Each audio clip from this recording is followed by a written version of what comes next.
Concentrated nitric acid used in laboratory 68%. Nitric acid by mass. Aqueous solution.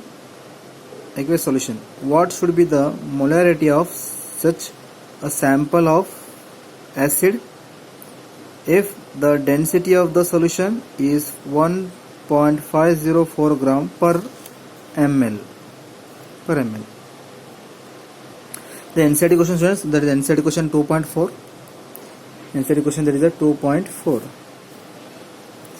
So given data is the 68% means 68 gram, that is WB, students, WB, and molar mass of nitric acid is 63, hydrogen 1 into 14 and oxygen 3 into 16, that is 63 grams, right, students?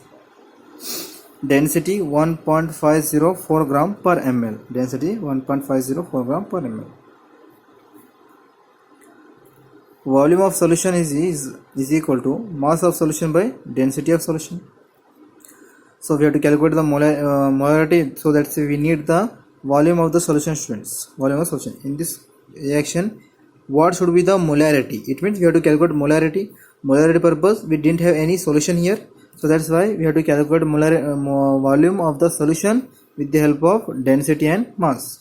So mass of the solution consider as 100 gram, because 68% means 68 gram of the solute means mass of the solution is solute plus solvent combined form, mass of solution, that is 100. So consider as 100, and density is 1.504 gram. Volume of the solution is 0.06651. This is the volume of the solution. By using this volume, we have to put this value in the molarity equations. These volumes are used in molarity equations. Then molarity is equal to WB by MB into 1000 by WA, 68 by 63, 1000 by 0.0665. That is, we calculated, we got the molarity is the 16.23 moles per liter, or we may say capital M molarity. Right, students?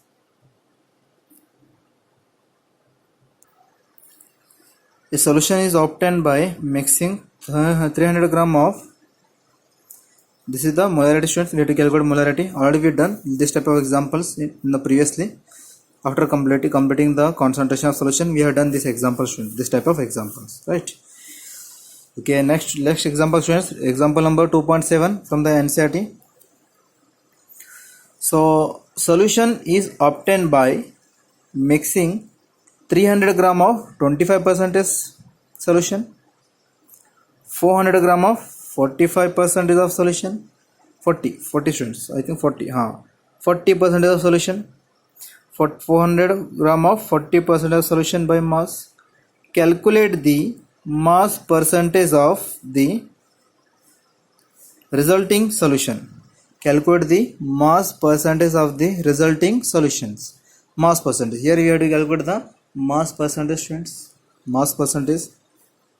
Whatever solute we are using here, 300 gram, 25% of 300 gram, 40% of 400 gram. What is the solute we are using now?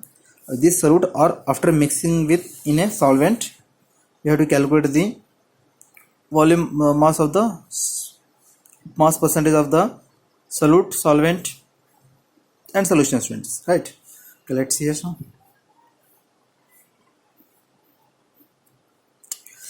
300 gram means 100%. Out of 300 grams, we are using only 25%. 25% we are using here. So 25% means how many grams? 300 gram means 100%, students. 25% means how many gram? Then you cross multiply 325 divided by 100. Then you got 300 into 25 divided by 500. That is 75 gram. 75 gram. First one, right, students? This is the first solute. 25% means that 75 gram. This is right. This is a 75 gram. 75 gram means nothing but it is the 25%. 25% of 300. 25% of 300 is 75 gram. Right, students? 400 gram means 100 percentage. 40 percentage means how many gram? Again you cross multiply, then you got 160 gram. 160 gram is the 40 percentage of 400. 160 gram is the 40 percentage.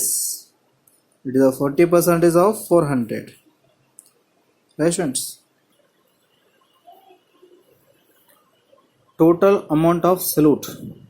So solute, total solute, students, solute A, solute B. If you consider this is solute A,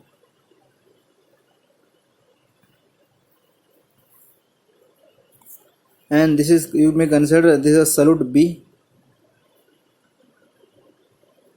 Can I write here, students? Solute B, solute A, solute B. The total amount of solute is 75 gram out of 300 gram. 25% of 300 gram. 160 gram, that is out of 400 grams, or 40% of 400 gram is 160.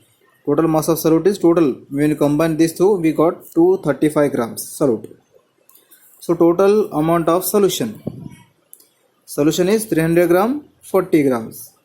The question they given us, students, here the questions is given the 300 grams. Here 300 grams and one more 400 grams. So this is the total mass of the solution, that is 700 gram is solution. So what would be the solvent here? Let's see. So let's see the what is the is 700 gram of solution considered as a 100 percentage. 700 gram considered as a 100 percentage. 235 gram is how many percentage? 235 is 235 is the total amount of solute. So total amount of solute is how many percentage out of 700? So 235 into 100 whole divided by 700, then we got the total percentage of the solute is 33.57. 33.57. This is the total percentage of solute, students. Amount of solute 33.57. Percentage of solvent. Then we know the formula. If you subtract percentage of solution minus percentage of the solute, right? Percentage of solution minus percentage of solute. Then we got the 100 minus 333. 100 percentage is the total percentage of the solution, and 33.57 percentage is the total percentage of the solute. Then we got the solution percentage is solution percentage. This is solution percentage, that is 66.43. This is the percentage of the solution, students. Right, students? This is one of the examples on the NCERT, that is 2.7. I have understood. Next example. The example number 2.36, students. 100 gram of liquid A, atomic mass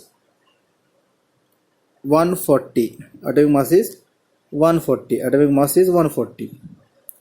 Was dissolved in 100 gram of the liquid B. Liquid A 100 gram, atomic mass, molar mass 140 gram. A dissolved in B. It means B is the solvent, A is the solute.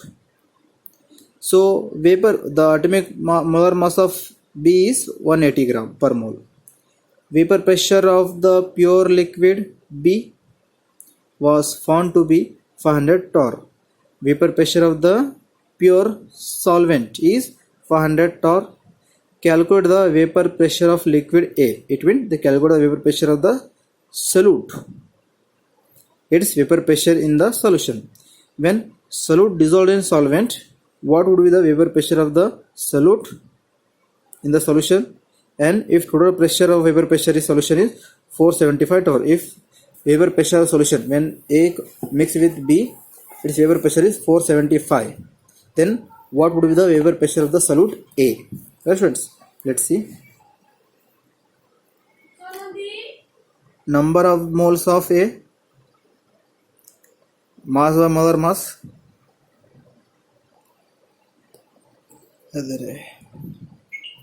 Number of moles of A, that is mass by molar mass, that is 100 by 140, that is 0.714. the moles of solute. Moles of solvent, students, mass by molar mass, 1000 gram of the mass in question they mentioned, and their molar mass also mentioned in the question. The moles of B is 5.556. Mole fraction of A is, mole fraction of solvent is XA is equal to Na by Na plus Nb. So number of moles of A is 0.714 as it is. Total number of moles is Na plus Nb. Na is 0.714 plus 5.556. So total mole number of mole fraction is 0.114. Right, students? So mole fraction we got here. The mole fraction of B is XA plus XB is equal to 1. Then XB is equal to 1 minus XA. So 1 minus XA means 1 minus XA value is 0.114. You have to substitute here. Then you got XB is 0.886. Is the mole fraction of the solute, students. Mole fraction of solute. Right? Now we have to calculate the mole fraction of solvent and mole fraction of solute. Both are we got here, and number of moles also we got here. With the help of the mole fraction, we have to calculate the vapor pressure of the solute. That is A. They mentioned in the question.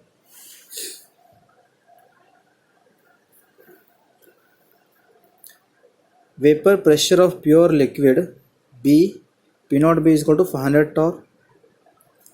PB proportional to XB. We know that vapor pressure of the solute is directly proportional to mole fraction according to the Henry law. According to this Henry law, we know that the vapor pressure of the component is equal to mole fractions. The mole fraction of the components, the vapor pressure is dependent upon the mole fraction of the components. Mole fraction increase, vapor pressures are increased. That is explained by the Henry law, students. And he also given the, that is the change by the Rawls, and Rawls explained that he just changing the experiment, the PB is equal to P naught B into XB. This is Rawls law, students. Rawls law, PB is equal to P naught B into XB. Right. So here in the given question, they already mentioned the vapor pressure of the solute is mentioned. Sorry, vapor pressure of the solvent is mentioned. Vapor pressure solution is mentioned. We have to calculate vapor pressure of the solute. So before going to calculating vapor pressure solute, we have to calculate the vapor pressure of the PB component. The PB is equal to P naught B into XB. P naught B is mentioned 500 torr. XB normally we got 0.886. Next, then you multiply 500 into 886, 0.886. Then you got 443 torr. Right, students? Total vapor pressure is 475 torr. Total vapor pressure is 475 torr. P total is equal to PA plus PB. PA plus PB. So P total, if you want to find out the vapor pressure of the solute, student, so the P is taken as outside. We know the P total is P total minus PB. P total in your question they mentioned here the 575 torr. Vapor pressure of solution is 575 torr. So we are using solution or means total solution, right? The total solution, that is 575 torr. PB is 443. This also mentioned in the question, students. No, we are calculated here, students. PB is calculated here 443. We calculated 443, and then you subtract. Then you got the PA is 32 torr. 32 torr, right? Then what would be you have to calculate the vapor pressure of the pure component. PA is equal to P naught into XA. P naught taken as outside. We got PA value. The PA by XA. PA is 32 torr and whole divided by XA 0.114. Then you got the P naught A. Vapor pressure of pure component of solute particle is 287.7 torr. 287.7 torr. This is the vapor pressure of the solute, student. Vapor pressure of solute. Yes, students.